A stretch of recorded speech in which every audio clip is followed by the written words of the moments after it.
Hello guys, तो आज हम बात करेंगे मैनेजर किम के चैप्टर नंबर 245 के बारे में। और पिछले चैप्टर में हमने देखा था टेहुन भिखारियों के साथ यूजोंगबू पहुंच जाता है, जहां पे उन्हें सुबिन नाम का एक बंदा मिलता है जो उन्हें टोंगयोंग किस तरीके से जाना है ये बताता है और इसके बदले पैसे मांगता है। टेहुन तो वहां से चला जाता है, लेकिन भिखारियों के पास पैसे नहीं होते, इसलिए सुबिन भिखारियों को बहुत ही गलत तरीके से पैसे कमाने के लिए इस्तेमाल करने की सोच रहा है, जैसे की उनकी किडनी विडनी कुछ बेच दे या फिर कुछ तो करे ऐसा। बट इतने में ही टेहुन वापस आ जाता है भिखारियों को बचाने के लिए और सुबिन को कहता है, बेटे तेरा मैं भूत बना दूंगा, यहाँ से निकल ले। बट कमाल की बात है, टेहुन की उम्र इस वक्त काफी ज्यादा कम है और उसने काफी ज्यादा बड़े इंसान से और काफी बढ़िया बॉक्सर से पंगे ले लिए हैं। आज की वीडियो की शुरुआत में हमें सुबिन के बारे में बताया जाता है। सुबिन का पूरा नाम है सुबिन कैंग। सुबिन के ऊपर बहुत पहले से ही चोरी के काफी सारे आरोप हैं। ऊपर से ये इलीगल तरीके से ड्रग्स का इस्तेमाल करने का आदी है और ये पहले अपने होम टाउन के टोंगयोंग के एक अनाथ आश्रम में रहता था। वहाँ पे इसने कोई ना कोई तो कांड करा था, इसलिए इसे वहाँ से भगा दिया गया था। इसके बाद ये ग्योंगी प्रोविंस के अनाथ आश्रम में गया, लेकिन ये वहाँ पे भी ज्यादा नहीं टिक पाया क्योंकि इसने वहाँ की नन को चाकू मार दिया था, इसलिए इसे वहाँ से भी भगा दिया गया। और अब जहाँ पे ये रहता है वहाँ पे रह के वहाँ पे काफी सारा जुआ खेल के इसके ऊपर काफी सारा कर्जा हो गया है। वो कर्जा लगभग 20 मिलियन वॉन है और वो भिखारी बच्चों का इस्तेमाल करके ये पैसा कमाना चाहता है किसी तरीके से। खैर, जब सुबिन भिखारी बच्चों को बोल रहा था मेरे साथ चलो, जैसा मैं कहता हूँ वैसा करो, इतने में ही सुबिन के पीछे से वो बंदा आता है जो उसे गैम्बलिंग में पैसे हरा रहा था और कहता है कि क्या और नहीं खेलेगा मेरे साथ। और ये बच्चे कौन है आखिर? सुबिन बताता है ये बच्चे उस अनाथ आश्रम के हैं जहाँ पे मैं पहले रहता था और इन बच्चों का हमें बहुत बढ़िया कोई खरीदार मिल जाएगा। अगर इनके पास पैसे नहीं है तो इनको बस वो करना है जो मैं इनको करने के लिए कहूंगा। सुबिन बच्चों को जबरदस्ती अपने साथ लेके जा ही रहा था और इसी वक्त में यहाँ पे आता है टेहुन और सुबिन का हाथ पकड़ के कहता है, साले हरामजादे बच्चों को अकेला छोड़ दे। ये कहते ही टेहुन सुबिन की ठुड्डी में एक लात मार के उसको पीछे कर देता है और अपने साथ के भिखारी बच्चों को कहता है, तुम मेरे साथ टोंगयोंग चल रहे हो, वहाँ पे तुम कोई विश मांग सकते हो। बट इतने में ही सुबिन अपनी जगह पे वापस से उठ जाता है और कहता है एक स्माइल के साथ, क्या तू सच में एक एलिमेंट्री स्कूल का बच्चा है? ये कहते ही सुबिन टेहुन के मुंह पे एक प्यारा सा पंच मार के उसको दूर फेंक देता है और कहता है, तेरी लात से मुझे काफी दर्द हुआ था। हमें बताया जाता है सुबिन जो पहले एक बॉक्सर रह चुका है, उसने बॉक्सिंग में मेडल भी जीता था जो किसी वजह से उससे वापस ले लिया गया था, यानी कि बंदा सच में फाइटर तो काफी बढ़िया है। खैर, टेहुन अपनी जगह पे उठता है और सुबिन के ऊपर उठते ही साथ हमला कर देता है और सुबिन भी इसके लिए तैयार है। टेहुन उछल के सुबिन के ऊपर एक लात मारता है, लेकिन सुबिन उसको डॉज करके टेहुन के मुंह पे एक पंच बजा देता है, जिससे टेहुन दोबारा से उड़ता हुआ पीछे जाता है और सुबिन आगे चलते हुए कहता है, लगता है तूने टाइकोंडो कहीं सीखा हुआ है, लेकिन फिर भी टाइकोंडो सिर्फ एक स्पोर्ट है जिसमें तुम अपने पैरों का इस्तेमाल करते हो। मैंने सही कहा ना? हरामजादे बच्चे, तूने थोड़ा बहुत टाइकोंडो का सीख लिया तो तुझे लगता है तू ऐसे ही किसी से भी पंगे ले सकता है? तुझे पता है ना, अगर तू ऐसा करेगा तो बहुत बड़ी मुसीबत में पड़ सकता है, जैसे आज पड़ा है। ये कहते हुए सुबिन ने अपना चाकू भी बाहर निकाल लिया है और इसके बाद हमें बताया जाता है सुबिन जो पहले एक बॉक्सर रह चुका है और उसने बॉक्सिंग में जो मेडल जीता था उससे वो वापस क्यों लिया गया। उसकी वजह यह है कि बॉक्सिंग के टूर्नामेंट से जस्ट पहले उसने एक क्राइम करा था, यानी कि चाकू से कुछ लोगों को घपाघप करा था जिनसे शायद उसकी कोई दुश्मनी होगी, इसलिए उससे मेडल वापस ले लिया गया था। लेकिन सुबिन से मेडल वापस ले लिया गया था, इस बात की सुबिन को कोई चिंता नहीं थी क्योंकि मेडल जीतने से ज्यादा मजा उसे लोगों को काटने और तोड़ने में आता है। सुबिन के इस इंट्रोडक्शन के बाद हम प्रेजेंट टाइम में वापस आते हैं, जहाँ पे सुबिन चाकू लेके बढ़ता है टेहुन की तरफ और कहता है, तो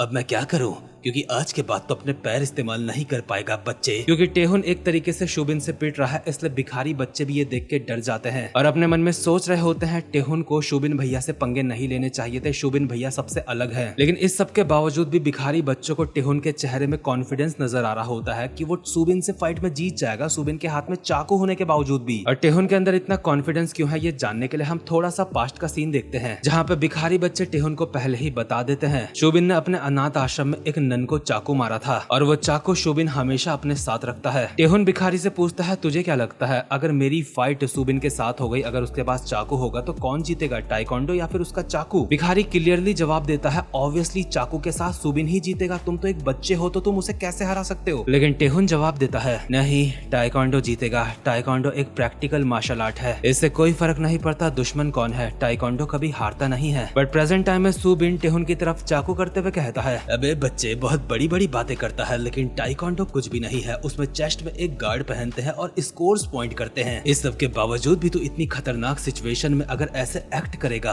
तो तेरी हालत काफी ज्यादा खराब होने वाली है। टेहुन कहता है, तू बहुत ज्यादा बकबक करता है, आखिर तू इतना ज्यादा क्यों भौंक रहा है एक बच्चे के सामने? क्या चाकू चलाने में तेरी फट रही है इसलिए चाकू नहीं चला रहा है, इसलिए बकबक करे जा रहा है? इससे पहले कि सुबिन कुछ और बोल पाता, इतने में ही टेहुन सुबिन के अंडों में लात बजा देता है और क्योंकि सुबिन कुछ देर पहले बोल रहा था इस बच्चे को कुछ नहीं पता, इसलिए टेहुन उसके अंडों में लात बजा के कहता है वो तू है जो कुछ नहीं जानता मेरे बारे में और साथ ही में टाइकोंडो के बारे में। इसके बाद हमें सड़क का वो सीन दिखाया जाता है जब टेहुन लोग एक बुढ़े की गाड़ी में युजोंगबू आ रहे थे और वहाँ पे भी टेहुन ने एक लड़की के ओप्पा के अंडे फोड़े थे। टेहुन ने जिसके अंडे फोड़े थे वो टेहुन को कहता है साले तू खुद को टाइकोंडो का प्लेयर कहता है और ऐसी जगह पे लात मारता है जो कि टाइकोंडो में नहीं मारी जाती। टेहुन जवाब देता है अबे साले घमंडी हरामजादे, जिस लात से मैंने तेरे अंडे क्रैक करे हैं वो टाइकोंडो में बस बैन है, लेकिन असल में वो टेक्निक टाइकोंडो में होती है, समझा। और अभी यहाँ पे नियमों की बात मत कर, तो एक ऐसा इंसान है जो एक बच्चे को मारने की सोच रहा था और उसके बावजूद भी अंडे में लात खा के नीचे पड़ा हुआ है। इसके बाद हम प्रेजेंट टाइम में आते हैं जहाँ पे सुबिन भी अपने अंडे पकड़ के खड़ा होता है, उसकी भी हालत खराब है और ऑब्वियसली लात खाने की वजह से उसके हाथ से चाकू भी छूट चुका है। सुबिन गाली देता हुआ टेहुन के एक पंच मारता है जिसे टेहुन डॉज कर लेता है और सुबिन का सर पकड़ के उसके मुंह पे बजा देता है एक घुटना, जिससे सुबिन पीछे होने लगता है। इतने में ही टेहुन सुबिन के पैर में भी लात बजा देता है जिससे वो और ज्यादा पीछे नहीं हो पाता और इसके बाद सुबिन के पेट में पड़ती है एक लात जो कि उसके काफी खतरनाक पड़ती है। सुबिन अपने पेट में हाथ लगा के कहता है अबे साले इससे काफी ज्यादा दर्द हुआ। इतने में ही टेहुन एक हाई जंप करके सुबिन के ऊपर एक और लात बचाने वाला था। इतने में ही सीन शिफ्ट होता है और हम देखते हैं वो सीन जब टेहुन बुढ़े की गाड़ी में था भिखारियों के साथ। भिखारी टेहुन की टाइकोंडो स्किल से काफी ज्यादा इम्प्रेस होते हैं और कहते हैं टाइकोंडो सच में काफी ज्यादा स्ट्रॉन्ग है, मुझे नहीं पता था टाइकोंडो इतनी ज्यादा खतरनाक होती है, क्या ऐसी ही और भी ज्यादा खतरनाक टेक्निक्स भी होती हैं? टेहुन भिखारियों को जवाब देता है हाँ ऐसी और टेक्निक्स होती हैं। टाइकोंडो एक कॉम्बैट स्पोर्ट भी है, लेकिन फिर भी जब तुम टाइकोंडो के बारे में सोचते होंगे तो तुम्हें दिखावटी किक्स ही याद आती होंगी, लेकिन टाइकोंडो में किक मारते वक्त यूज होते हैं रोटेशन जो कि एक झटके में पावर बिल्ड कर देते हैं और बहुत ही खतरनाक तरीके से किसी के ऊपर फट सकती है किक। और प्रेजेंट टाइम में टेहुन जो खतरनाक सी किक सुबिन के मारने वाला है वो मारने से पहले कहता है मैंने कहा था ना टाइकोंडो चाकू वाले इंसान से भी जीत सकता है और सुबिन के मुंह पे पड़ती है एक लात जिसका नाम है बैक किक। सुबिन के मजे करवाने के बाद टेहुन कहता है मैं दोबारा से कहूंगा टाइकोंडो सिर्फ एक स्पोर्ट नहीं है, ये एक प्रैक्टिकल मार्शल आर्ट है। खैर बेटा तो यहाँ पे अपने जलवे दिखा रहा है, लेकिन दूसरी तरफ जो बाप बेटे को ढूंढ रहा है उसे उसके काफी सारे फैंस ने घेर लिया है, क्योंकि हान शू कोरिया का एक नेशनल ट्रेजर है जो अपने देश को टाइकोंडो में रिप्रेजेंट करता है और एक लेजेंड माना जाता है। अभी हान शू के फैंस बारी बारी करके उसके साथ फोटोज क्लिक करवा रहे होते हैं और फोटोज क्लिक करवाने लोगों की यहाँ पे लाइन लगी होती है। जिस लड़की ने हानशू को टेहुन के बारे में बताया था वो हानशू से और ज्यादा बात करना चाहती है, लेकिन हानशू बहुत ज्यादा बिजी हो चुका है फोटोज क्लिक करवाने में। हालांकि हानशू भी फोटोज क्लिक नहीं करवाना चाहता क्योंकि उसको टेहुन को ढूंढना है, लेकिन फैंस मान ही नहीं रहे हैं। सब उससे रिक्वेस्ट करने लगते हैं प्लीज प्लीज प्लीज और ज्यादा फोटोज हमें चाहिए आपके साथ, क्योंकि आप नेशनल ट्रेजर हो, हम आपके फैन हैं बहुत बड़े। बट इतने में ही बजता है हानशू का फोन और ये फोन की घंटी सुनते ही नेशनल ट्रेजर के पसीने छूट जाते हैं। एक तरीके से हानशू हल्का हल्का कांपने लगता है ये कॉल देख के। उसके फैंस भी ये देख के सोच में पड़ जाते हैं आखिर ऐसी भी किसकी कॉल होगी कि हानशू शियोंग इतने ज्यादा डर चुके हैं। बट इसके बाद हमें बताया जाता है एक शादीशुदा इंसान के 3 ऐसे सबसे बड़े डर होते हैं जिनसे वो पीछा नहीं छुड़वा सकता। पहला डर